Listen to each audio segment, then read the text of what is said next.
Good morning welcome back to my channel. আমি তোমাদের বন্ধু চন্দ্রিমা এসে গেছি একটা নতুন দিন নিয়ে, নতুন ব্লগ নিয়ে, নতুন ভিডিও নিয়ে। তো আজকে সকালবেলা একদম সকালে বলতে গেলে ব্লগটা শুরু করছি। আমি না, আমার একটা মানে অভ্যাস না কি বলি, মানে ব্যাপার আছে। ধরো কেউ নর্মালি একই টাইপের ড্রেস পরে, ধরো সে শুধু চুড়িদারই পরে, ঠিক আছে, আমার খুব হয়তো চেনা না, কিন্তু মুখ চেনা।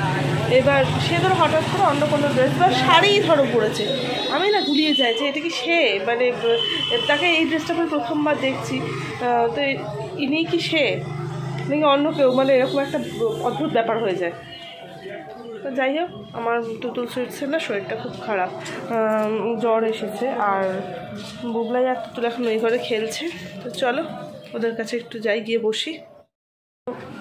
গতকাল মেয়েদের জন্য মেলা থেকে এইগুলো কিনেছি, ঠিক আছে। বুবলাই সকালবেলা দেখলাম প্রায় আধ ঘন্টা এগুলো নিয়ে খেললো।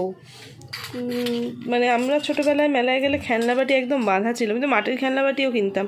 এখানে মাটির খেলনাবাটি নেই, কাগজ তো দেখালামই তোমাদেরকে, মেলায় সেরকম কোনো মানে বিভিন্ন ধরনের দোকান নেই। এইটা তাই একটা দোকানে পেলাম, এই কটাই ছিল, এইগুলোই কিনেছি। তো বোন বলছে দিদি তুই কি মেয়েদের খেলার জন্য কিনছিস, না চ্যানেলে কোনো এরকম মিনিয়েচার কিচেন টাইপের কিছু একটা ভিডিও দিবি সেই কারণে কিনছিস? তা আমি বললাম দেখ, কিনছিলাম খেলনাবাটির জন্যই, তুই যখন আইডিয়াটা দিলি ঠিক আছে, তাহলে একবার দেখবো ভেবে। তো দেখে না এই খেলনাগুলো দেখে মানে নিজেই ছোটোবেলায় ফিরে যাচ্ছি, নিজের ছোটোবেলায়। অদ্ভুত একটা ইমোশান। তো আমরা যারা সেই সময় ছিলাম আর কি, ধরো যারা আমাদের ওই মানে শৈশবটা কেটেছে মোটামুটি 2001-2 এরকম সালে খেলনাবাটি খেলার সময়টা, তো তারা জানি মানে এই জিনিসগুলো ঠিক মানে কীরকমভাবে ওতপ্রোতভাবে জড়িয়ে আছে আমাদের শৈশবের সাথে। আমাদের কুলকে কাল না পরশু দিন কুলকে স্নান করানো হয়েছে। এখন গরমকালটা পড়েছে, ওর একটু ছাদে ওঠার প্রবণতাটা বেড়ে গেছে।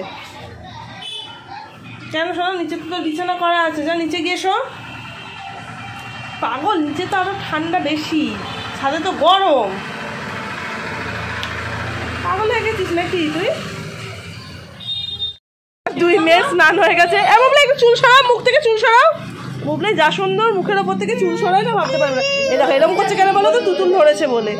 তুতুল ছেড়ে দে, তুতুল ছেড়ে দেয়, ছেড়ে দে, মুখ ছেড়ে দে। ও ঘোড়া চড়ুক, তুই চ গাড়ি চড়ছ, চ ও ঘোড়া চড়ুক, ছেড়ে দাও। চলো তুমি ঘোড়া চড়ো, টকবক করে চড়ো।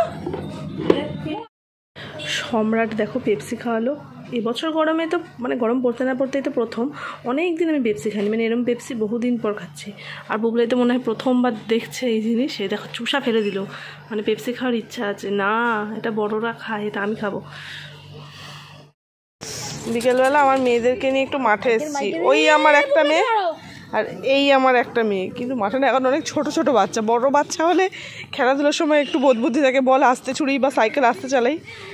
মাঠে যারা খেলছে দেখো ছোটো, ওই দেখতে পাচ্ছি সাইকেল চালাচ্ছে হু করে। ওই দেখো আরেকজন ফুটবলের পেছনে দৌড়াচ্ছে, আবার শুয়েও পড়লো ফুটবল খেলতে গিয়ে। না আমার যাস না, দাঁড়া মাঠের মধ্যে পড়ছে, যাস না, দাঁড়া।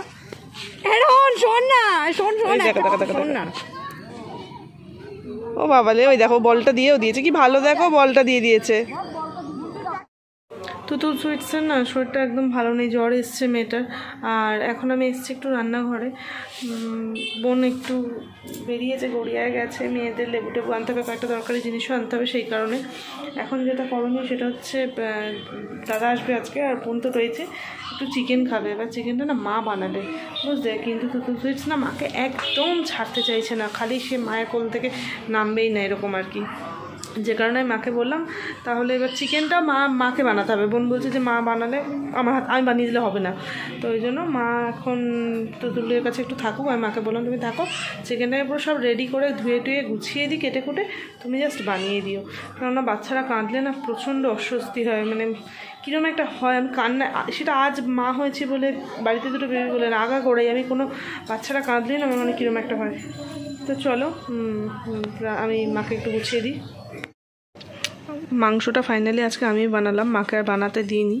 কেমন হয়েছে জানি না, প্রথমত অনেকটা পরিমাণে মাংস বানানো, আমি তো বাড়িতে এতটা বানাতে হয় না। আর অন্ধকারের মধ্যে বানিয়েছি, 5-6 বার কারেন্ট গেছে, এর মধ্যে লোডশেডিং হয়েছে, যে কারণে বানানোর সময় শেয়ারও করতে পারিনি। আসছি তো এই যে দেখে কামড়েছ, সত্যি কথা বলে তোমার লজ্জা করছে, তার জন্য লজ্জা করছে, খারাপ লাগছে। তুমি তুতুল দিদিকে আদর করে দেবে তো? আদর কখন করবে? আমাকে নয়, ওকে ওকে ওকে শার্ট করো, শার্ট করতে ঠিক আছে। চকলেট মাখাতে হবে না এখন, এখন আমার তুতুল ফ্রিক্স এখন আগের থেকে একটু বেটার আছে, মানে জ্বরটা আছে কিন্তু অল্প ওষুধ দেওয়া হয়েছে বলে যদিও অল্প। তো চলো আজকের ভিডিওটা এখানেই শেষ করছি, পরবর্তী ভিডিও আসা পর্যন্ত তোমরা সবাই ভালো থেকো, সুস্থ থেকো, হাসতে থাকো, খুব তাড়াতাড়ি দেখা হচ্ছে পরের ভিডিওতে। টাটা।